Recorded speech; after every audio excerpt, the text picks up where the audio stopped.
So one of the innovative ways we work to decrease the amount of discomfort our patients can feel during hair transplant procedures is the use of nitrous. Nitrous is essentially an odorless, colorless, non-inflammable gas.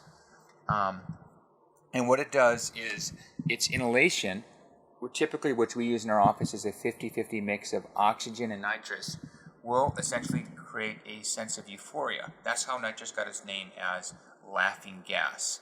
It is the least potent of inhalational anesthetics. So a lot of the gases that make you fully asleep, like sevoflurane and isoflurane, they wouldn't work here. They'd be too irritating and just not the safest way of doing this. But this gas by itself is actually quite safe.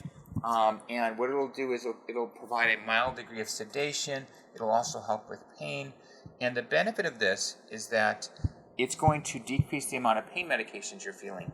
For a procedure just as a hair transplant, once you get past the numbing component of this, and I've had 2 hair transplant procedures done, once you get past the pain associated with the numbing and the lidocaine, your head should feel pretty numb.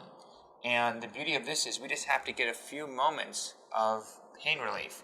So I like this for a lot of our patients who want to drive, who are worried about the toxic effects of opioids and other effects, who don't want to be affected with their neurocognitive function. So it's a nice property, and you can use this with those other properties as well, with those other medications as well. So nitrous is a nice procedure that we offer, and I'm a big fan of this for our patients who want less pain and less side effects.